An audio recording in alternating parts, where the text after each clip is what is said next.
Good morning, one and all. You have to apologise for my lack of a video yesterday. Oh, I was burning the midnight oil. Actually, I wasn't. It was far more boring than that. But however, I am back, and I'm back with somebody who many of you, I'm sure, will recognise. He's been on our videos before.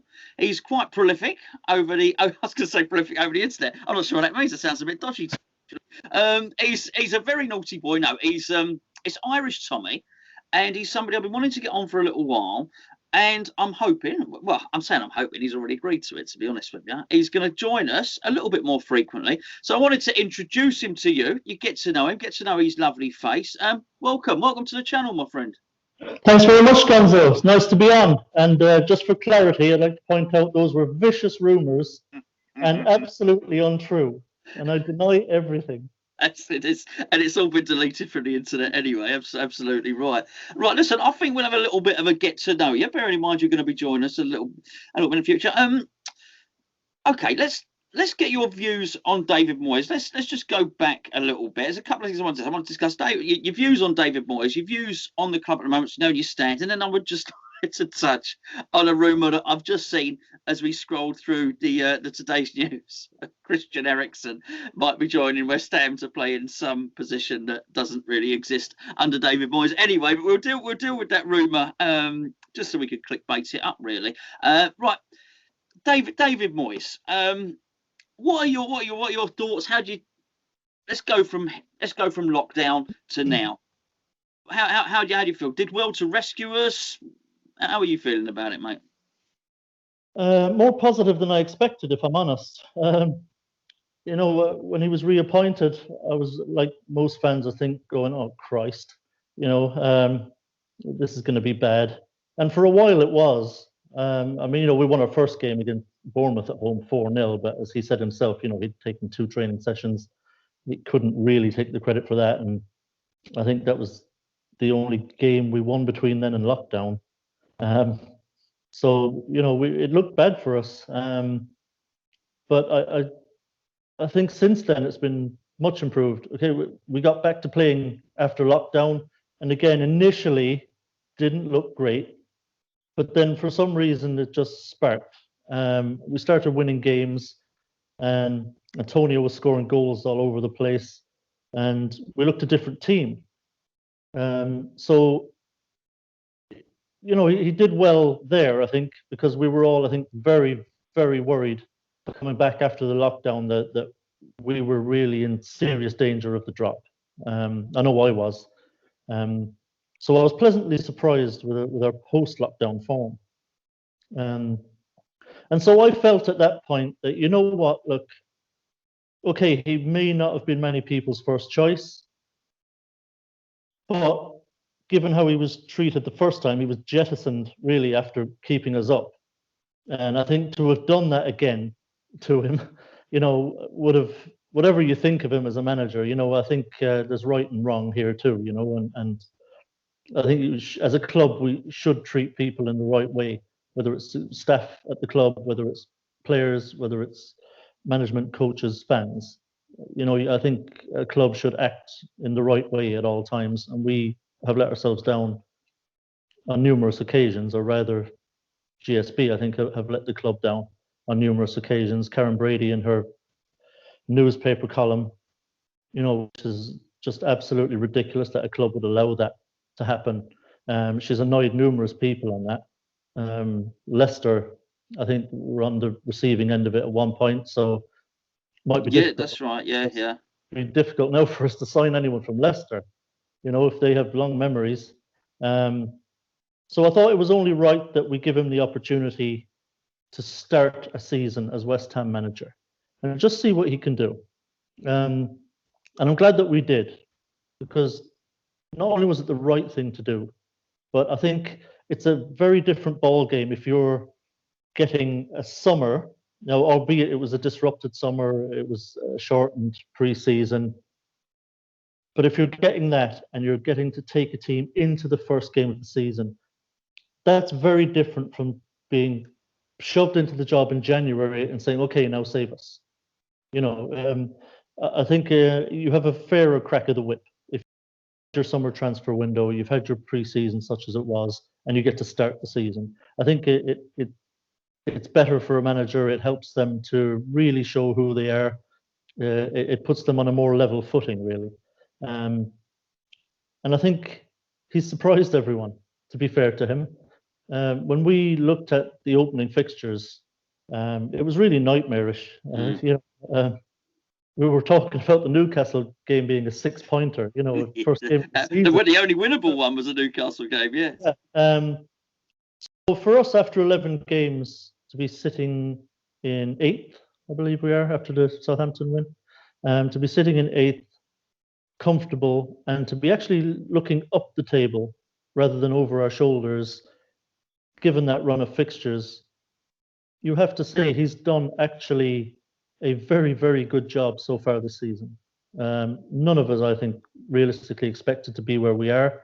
I think he's proving a lot of people wrong. And while obviously there are things I still don't like about the way he manages the team, overall, I think you have to give him more credit than anything.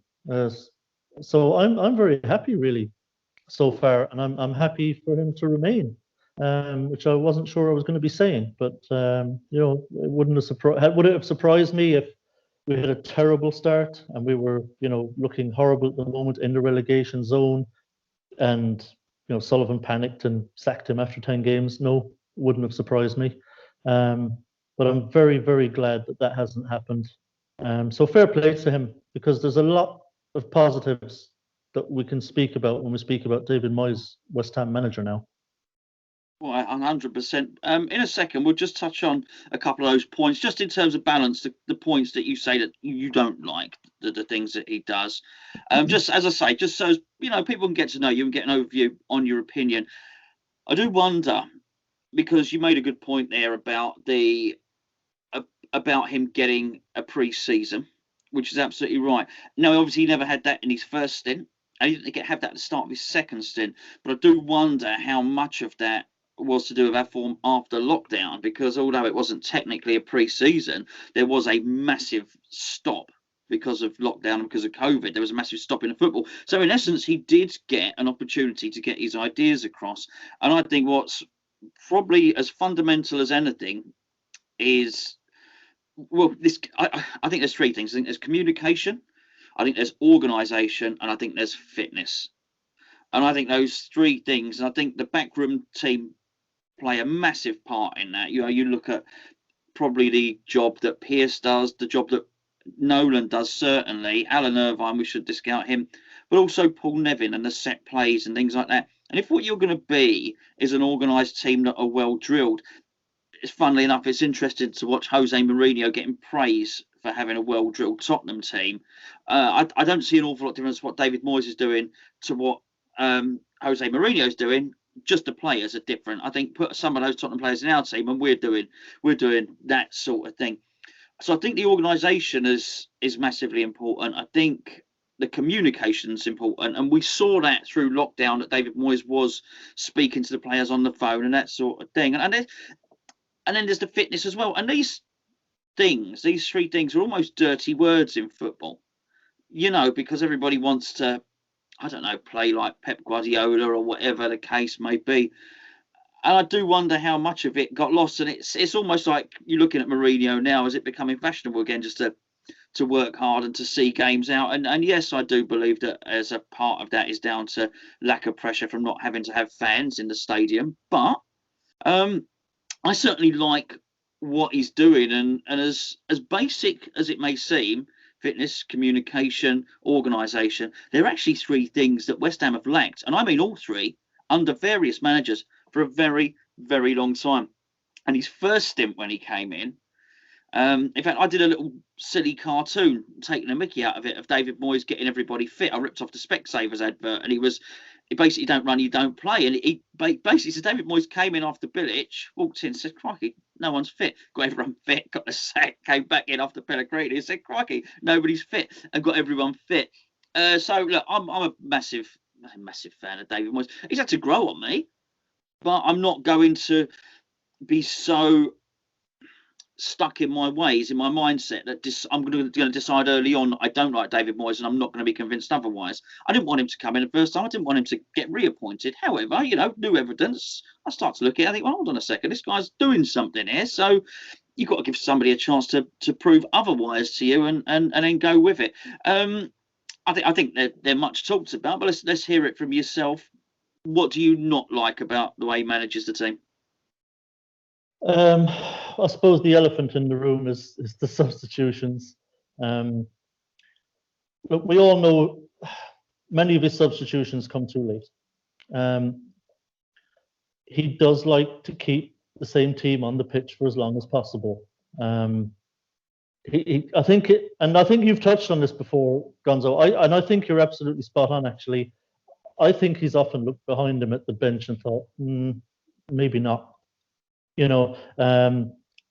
I suspect, as you do, and I know you've brought this up, that if he looked back at the bench and he sees his players that he likes, that he trusts, that he has belief in, I think he would be more inclined to make more substitutions and earlier. But nonetheless, I think regardless of what he sees on the bench, there have been times when, certainly to me, it seemed like there was a very obvious substitution to be made. That was very clear, and he's done nothing. Particularly, I think there's been some games where the opposition manager has made a move, has made a change, brought a player on, and you immediately think, oh, okay, this has changed things now, and we need a response. The game that springs to mind immediately was the Wolves game. You remember when Adama Traore was he came on as a sub in that game, didn't he? And Masuaka was back there at the time. And we are probably, every one of us in the fan base were thinking, oh, this isn't good. You've got to change this now. You've got to do something about Traore. And of course he didn't. And Traore ripped us apart and was the difference between the teams in the end. And we ended up losing the game. So I'd love for him to be a bit more proactive on the sideline. He's definitely slow to do that. So I'm hoping, that will change over time. Because there have been games where actually he's done the opposite, where he's actually made substitution. I mean, I couldn't believe it, making a double substitution at half time. Sure. I'd see the day, I was like, oh wow, he's actually done it. He now we know now, of course, Antonio had picked up some kind of strain or knock. So the Haller one maybe was enforced. But the Benrahma one wasn't, and he still did it. He pulled the trigger on it, and it made a difference. And so he's kind of inconsistent, if anything, on the substitutions. There have been games where he's got it right, and he's made the right substitutions at the right time, and it's worked out. But for some reason, there's been other games where he's been very slow to change it. So I'd like to see more consistency there from Moyes. So that's definitely one of the things I don't like about him. Probably the most frustrating thing. I think the other thing is at times he can be a bit too loyal to players. Interesting. I think when he has players that he likes. Have you got one in mind? Oh, here we go. Okay, I'm going to say it. I think he loves Fornals. Okay, I think he loves Fornals and is determined to play Fornals from the start every game, regardless of opposition, regardless of what's required from that position in the game. And I think he's got to get over that. I think there are times when Fornals is not the right player to start in that position. And this is coming from someone. Now, I'm a big fan of the Fornicator. Oh, absolutely. Who isn't? Yeah, you should be on Twitter more. There's a number of them, I'm afraid. I'm a big fan of Fornals. I really am. And I love his attitude. I love his work rate, and he does do a lot of good things. He gets slated a lot by fans saying, "Oh, he's no good and he can't do this and he can't do that." He's done a lot of good things in the team in a lot of games, but he has limitations. And it's not his natural position. bless his heart, he gives it everything and he tries his hardest. It's not his natural position. And one of the problems I think we have right now in the team is that we have got to inject some pace and some trickery into it. Because you were talking a little while ago, this comes back to Moyes now, when he took over, he had certain things that needed to be done. First thing was we were leaking goals all over the place at the back. That had to stop. So he's made us much more difficult to score against. The other thing you touched on was our fitness levels were terrible, and we all knew it. Antonio, particularly, you could see after an hour, he was gassed, and he was really starting to struggle after 60 minutes. And the rest of the players were starting to struggle shortly thereafter.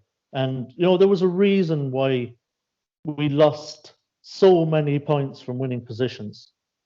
It was because we were flagging towards the end of the game. So he sorted that out. He got the fitness levels up, he got the conditioning right, and now the players, if need be, week in, week out, can run for 90 minutes. So another good job done there. That's another part of the evolution that we had to see. But I think now we're at the point where the next part of this evolution has to happen. At the moment, we're very workmanlike, very organized, difficult to score on. All the X's and O's are there, right? The players know what they're doing, what their jobs are. Everything is in sync. We're dogged, tough to play against, and that's great because we had to become that. But now the next part of this evolution has to happen. And the next part is we have got to inject pace and trickery into the team. The obvious candidate there, obviously, is Benrahma, right? So, well, I'll tell you what, I'm going to stop you there, Tommy. I'll tell you why I'll stop you there because, well, number one, I want to do the video to upload tomorrow, and we're already at sort of 16, 17 minutes. There's a couple of things that I do want to discuss with you tomorrow. I think that's going to feed into one of them because what I'd like to discuss is I've got some maybe sort of controversial, unpopular views about Soufal, who's become a bit of a crowd favourite, which I'd like to discuss with you.